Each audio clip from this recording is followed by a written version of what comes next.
Hello everybody and welcome to a little bit of a different video. Today I'm going to be talking about what in my opinion is the biggest flaw in FIFA 18 and just in FIFA in general. Now, I'm sure you guys have got all sorts of ideas about what the worst things on FIFA is, and I'm sure it varies game to game depending how the game was played through that game, the performance, what happened in it. I'm sure if, for example, in one of my FUT Champs games last night, I conceded the goal where my keeper literally just kicked it into the back of his own net. So at that point in time, that was the most annoying, the biggest flaw in FIFA 18 was the fact that goalkeepers don't understand where the goal is and just keep the ball away from it sometimes. Because that is what it just affects me. And it changes all the time, but bugs like that are going to get fixed as EA fix them in their own pace, or it's simply just going to be fixed in FIFA 19 because of the way the cycles work. So if you guys watch Nepo's video where he was talking about EA versus the community and why YouTubers don't constantly berate EA for why to fix things and stuff like that, it is, with very briefly summing up Nepo's thing, it is because unless it's something crazy where we can actually give evidence for it and show, guys, this is what's happening, please tell us how you're going to fix it, what's happened with it, what you can do, or just give us a bit of info about it, which is what this video is mostly about, is going to be communication. Now, communication is a big thing with EA and we don't actually get that much communication from them. And that is probably the biggest flaw, but this is communication in relation to one thing. Like, there's other things that need communicating about.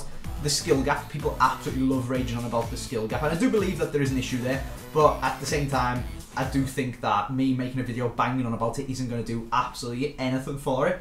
Like, EA have made that decision to make the skill gap how it is, be it monetarily, be it to keep the people that aren't quite as good at the game involved, or maybe you don't even think that there is a difference in the skill gap. Like, some people are adamant, and it's usually people who are better at FIFA, that the skill gap just isn't there. Be that hashtag Harry has vocally said about it that there is a skill gap, and loads of people argue about it. So that one's sort of a difference of opinion. Whereas this one, I do feel is just I can just show you. And like I said, there is other things like, for example, stats and traits. And if I jump into my squad that I was using on my road to glory for FUT Champs, can we see player traits anywhere here? I'm not sure if you can without going into a game, but I'm sure you guys know, like, for example, Griezmann's probably got the finesse shot. Yeah, you can see them. Oh no, that's because he's on corners. Okay, I'm just making that up. Griezmann's probably got the finesse shot trait, or Vieira's got the finesse shot trait, or Vass has got the long shot trait, or there's so many different traits in this game, and to be honest, we don't really know what they do. So there's loads of different things that you could communicate about, and you could communicate about what the individual stats mean. Like, what does reactions actually mean? What does aggression actually do? What does vision actually do? Because when I'm making a player pass, I'm the one telling them where to pass it. It's not like he's spotted the pass, like, but we don't know these things. Maybe we do know these things, and I just haven't researched them probably, but it isn't obvious, and EA don't tell us exactly. There is no way to go into the game and be like, what does vision mean? Should I pick a player with better vision? So there's different things that could be communicated about, but for most of the stuff, we can sort of just, and have always just worked out ourselves, like, why does 87 pace and 86 sprint speed make 86? Wait, why does 87 acceleration and 86 sprint speed make 86 pace? Now that one's pretty obvious because 87 and 86, the average is 86.5. Why it's rounded down, I'm not too sure. But there is some really weird ones. For example, let me try and find them here. You will see some properly bizarre players where, yeah, for example, 86 acceleration and 76 sprint speed should make pace of 81, but it makes 80. So people have again got to work this out by using a massive database of loads of players to work out what the actual algorithm for stats is. But yeah, they've never actually told us it themselves, and this is an e-sport. But that is not what this is about. What we are going to talk about today, and the main thing that I think is very easy, just tell us, or just change it up, or switch up the system, is the matchmaking system in FUT Champs. Now obviously I'm not a pro FIFA player. If we go into here, and a little bit of spoilers, but I've already tweeted it out, I hit 28 out of 40 this week. And I missed out on Elite, and the Team of the Week pack 4. It's going to be a mental Team of the Week by 1 win. And I can categorically tell you that I played at least 2 people who were in the top 100 this week, whilst never ever getting above gold. Now this could have happened on Friday, and that would be fair enough, because we could have both been in Silver 1 and we played against each other or something like that. But I would have been in Silver 1 with 14 wins and 6 losses, and they would have been in Silver 1 with 14 wins and no losses. So it's still a little bit dodgy us playing against Fifa, but it happens. And you can, if you guys don't know, when you're playing against someone on Foot Champs, if you think, Christ, they are ridiculously good, you can go in and type their name on Foothead and it'll tell you if they've ever been top 100 and what they've done. And it does only show you if they're top 100 or if they've ever been in top 100. You can't just do it for everyone. But the option is there to see it, and I did. So that's got me a little bit annoyed, and it's got me thinking about, as I go up the ranks, do you play people who are at the same level as you? How does matchmaking on Foot Champs work? We've been doing Foot Champs for it's now 2 years, and no one has got any idea at all. How does skill points work? Nobody knows. They've never mentioned how skill rating works, because look, there's 1, 2, 3, 4, 5, 6, 7, 8, 9, 10, 11 people finished 40 out of 40 this week. What differs Bailey, who finished 10th, oh sorry, 10 people, not 11. What separates Bailey, who finished 10th with his 2-3-2-3 skill rating, from VFL Megabit, who finished first with his 2-4-2-6 skill rating? Nobody knows, and I don't know why they won't tell us what it is. So it comes down to communication, but it also comes down to a big flaw in the matchmaking, which we are now going to look at. And this is a bit of a rant video, but I think it's pretty interesting when I was looking into it myself and I started tweeting about it. And I think it's one of the things where if I do make a video about it and show you guys, who can show it to EA, and just show the evidence for it, that you can either speak out about it and tell me why I'm wrong, and fair enough, if I'm wrong, then that is absolutely fine and the game is working how it should. That's a win. Like, we just want the game to work. We don't want to hate on EA. Like, I've got no problem with EA. I might have had run-ins in the past years ago with them when I used to promote FIFA coins and stuff like that, but I don't do that anymore. They're nice enough to me. Like, for example, I've got a Rebel with a Cause, sorry, shirt for Stand Up to Cancer, which they sent me, and is actually my shirt in the game. If I could remember how on earth to show you my kits, I'll be able to show you that is in fact the kits that I use in this game. So that's pretty bloody cool. There it is. There's my kit in the game, and there's my kit in real life. So I've got absolutely no issues with EA, and as far as I know, they've got absolutely no issues with me. So we're not here to moan about them and, oh, EA this, EA that. We're here to show you guys and have an interesting discussion, and hopefully make an interesting video, but also maybe potentially get a bit of a discussion going and get the game changed a little bit. So I've been talking for a little while now, and it's mostly because I didn't want it to come across as me just ranting at the start, is why I've chatted quite a little bit and explained where I'm coming from. And also because there is some other issues that I've touched on that I'm sure you guys would love to be fixed, and they're either in the works for getting fixed, and that's the communication. Please just tell us that you're fixing them, or tell us that they're on your list to be fixed, or you're aware of it. It doesn't matter if you don't actually fix them. Like that low-driven shot one on Squad Battles is what Nep was mentioning when he talked about EA and the community and the relationship and stuff like that. For all we know, EA know that that's a thing. They know that it's really annoying us, and they're going to fix it in the next patch. Just tell us. We don't care that it isn't immediately fixed. We're just happy in the fact that, oh, okay, they know, we can stop moaning, they'll fix it. Awesome. Let's wait until I have it. Like, we know the game's not perfect. We don't expect the game to be perfect.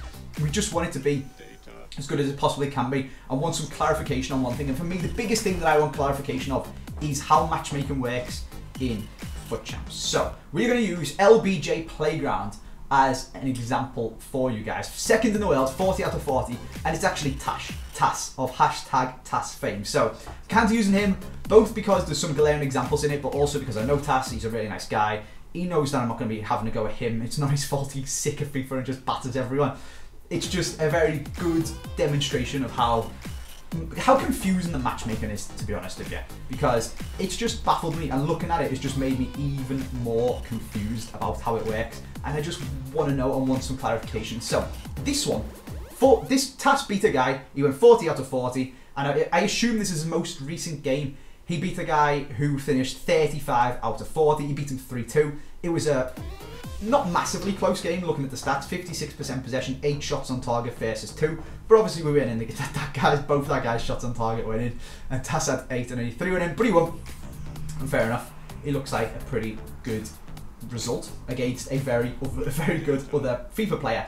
ProOwns is a gamer tag that I do recognise. I'm pretty sure it's another professional FIFA player, and he's done a solid job to beat him 3-2. That is good. That is how Foot Champs should work, or how I would assume in my basic knowledge of it, how it would work. But we then look, he played a guy who finished 23 out of 40. This is on November 18th, which is on Saturday. So you would assume at this point, Tass has got like 20 wins out of 20, and this guy's got like 10 wins and 7 losses or something like that.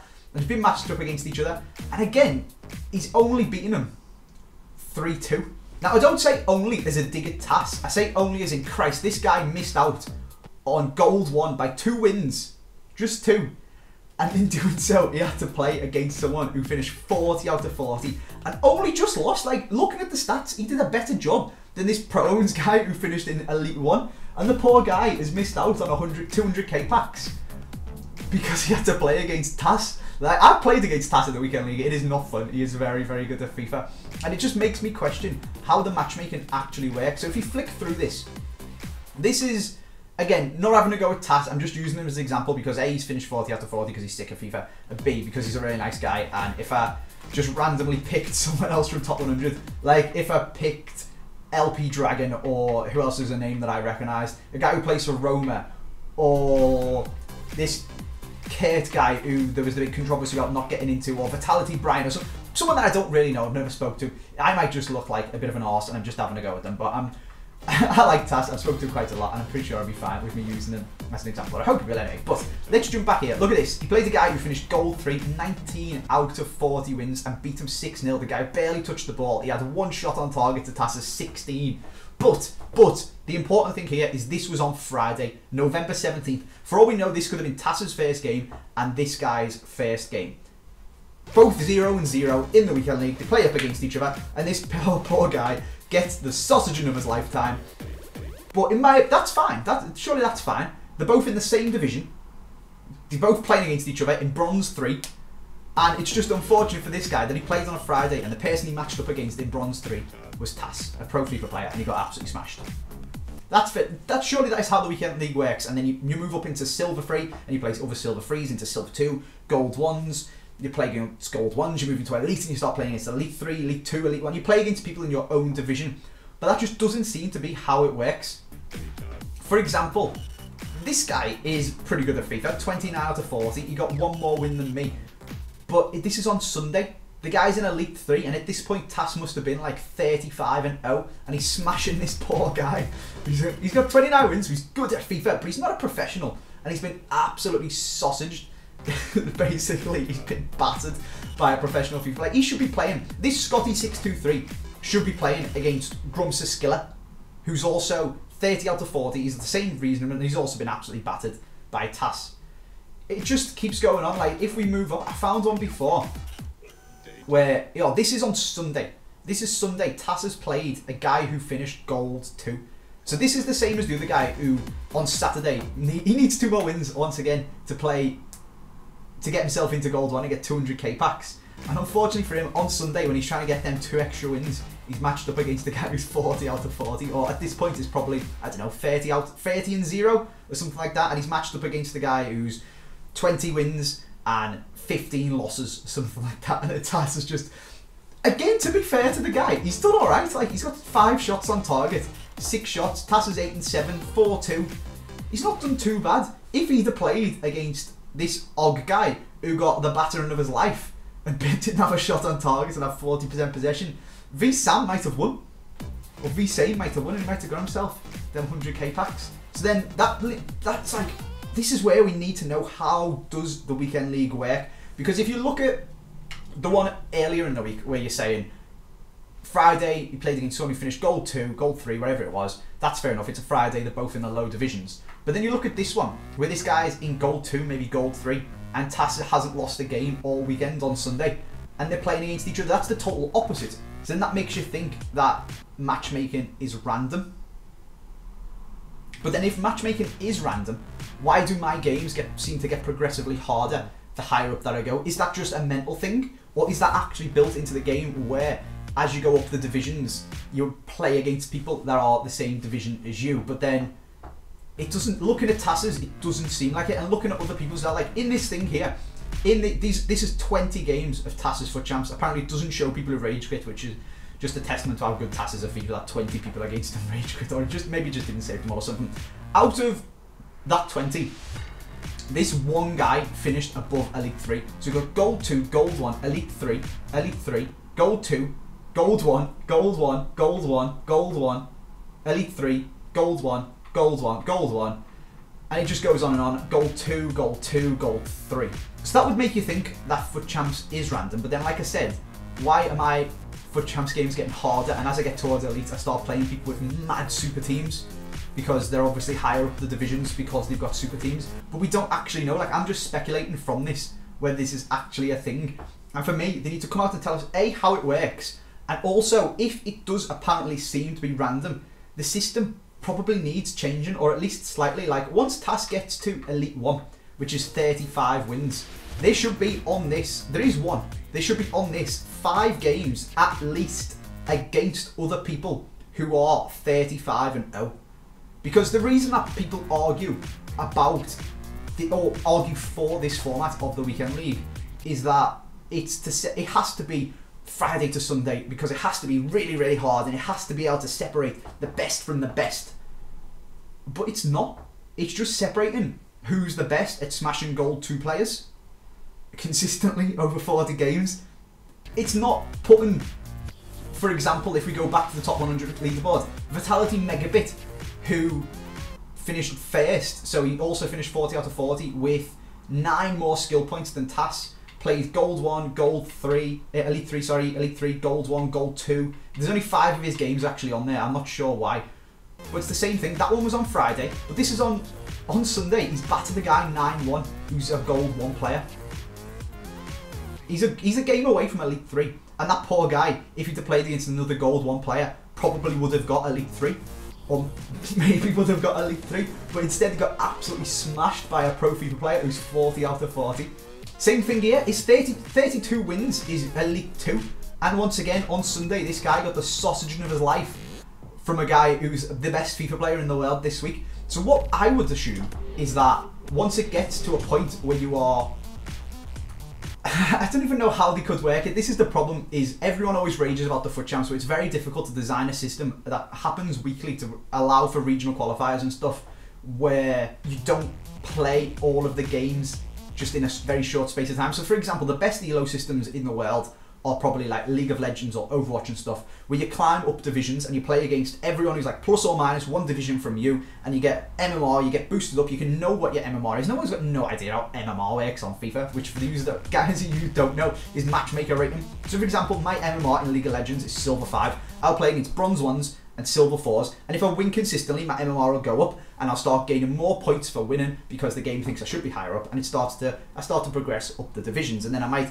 get myself up to gold 4 or something like that, and then I'm losing and winning 50% of my games, and then that's where I stay, and that's how the MMR system works. But that doesn't really work for FIFA, because you can't have Tass going to, and Tass and Spencer, Gorilla, who is, I think, finished 39 this week. There he is. Gorilla Unilad is, of course, the best player of FIFA in the whole world. He won $200,000 for playing FIFA, and he's playing against gold 2 players. This was again on Friday, but he only just beat the poor guy who was 2 games away from finishing gold 1. And then let's have a look for some of it. And then here on Saturday, you played a gold 2 player who finished 2 games away and battered them 8-1. And it's like, it's got to be like that, because you can't have Tass and Gorilla constantly playing just each other and finishing 20 out of 20, and everyone finishes 20 out of 20, because that is just really boring, I suppose, is the only way to put it, for this format. However, what they could do is totally revamp FUT Champs and have a ladder system where, like League of Legends, you climb up the ladder as you go. So everyone starts at the bottom and eventually everyone gets stretched out. And if I'm in Silver 1, I want to move up to Gold 1. I've got to consistently beat the players that are around me to move my rank up to Gold 1. Gold 3, sorry, and then I've got to keep doing that and climbing up and climbing up and climbing up. And the guys at the very, very top, the pros, will be constantly playing against other pros. But so long as they don't lose more games than they win, they'll keep up there, they'll stay up. As long as they're a 50-50, they deserve to be at that point, because they win a game against the pro, they lose a game. They win a game, they lose it. That's where they should be. They are the same skill rating as these guys that they're playing against, because it's a 50-50 chance that they're going to win. Whereas if you plonked me at the top of that division, I'd just tank all the way down it until it got to a point where I was winning half of my games. How that would work with rewards, I'm not sure. Maybe it would be a case of rewards are issued at a set time every week based on where you are in the ladder. So for example, if I'm in Gold 1 and then midnight on Sunday comes, I'm gold 1, I get issued gold 1 rewards. And I've got a week to try and build myself up and consistently win games to get myself into Elite 3. And then next week, I'll get issued the Elite 3 rewards. And if I don't play for a week, I'll start to decay down and down and down to keep people constantly playing. Like someone can't, Tass couldn't be like, oh, I'm second in the world, I'm never playing a game of FIFA ever again, I'm just constantly going to get issued my second in the world top 100 rewards. That wouldn't happen. If he didn't play, he'd slowly decay down and down and down and down. And we'd see skill rating. Maybe Tass would play a game against VFL Megabit and win, and this guy would lose 5.5 skill ratings and go down to 2-4, 2-1. And Tass would gain them 5 and go up to 2-4, 2-2, and now he's the first in the world. But then they'll play again and they'll go up and down, and maybe one will play against Schalke, Tim Latka, and he'll gain someone, and that's how it should work. But for some reason they don't do it, and even more annoyingly, they don't actually tell us how it currently works. So, I mean, I'm saying it should work, and that is obviously just my opinion, and I'd love to know what your guys is. If you think that ladder system would be better, where you're issued rewards at the end of the week based on what position in the ladder you currently are, and you then have to keep work to maintain your position, or to grow your position, or if you play bad you lose your position, you go down and someone else replaces you. Kind of like squad battles, I suppose, where the top 1% of players are in Elite 1, and as more people get more points, you get pushed out of Elite 1 if you don't carry on playing well. And then obviously you've got the people all the way up here, the best with the most points for the week, and you get issued the rewards at the one that you finish. I think that would be a very, very, very good system for FUT Champs, and you could play it all week as much as you wanted, like League of Legends, like Overwatch, like other incredibly successful competitive games. Because if FIFA wants to be an esport, that's what it needs to do. You can't have pro players going 40 out of 40, smashing 20 people who are in gold 2. That's just ridiculous. That's not separating the best from the best and getting to see who goes to regionals. That's seeing who's the best at smashing people who are alright at FIFA consistently. Who's the best at not falling asleep while they're winning 7-0 against a gold 2 player and accidentally losing the next one. That takes skill, because you've got to be that good at FIFA. But that doesn't separate Tass from Gorilla. That doesn't separate the Schalke player from the VFL player. It doesn't separate. Do you see what I mean? It doesn't show who the best of the best is, and that is what people's argument for FUT Champs is, because it's so demanding. It takes up all of your weekends, and you've got to be concentrated the whole time.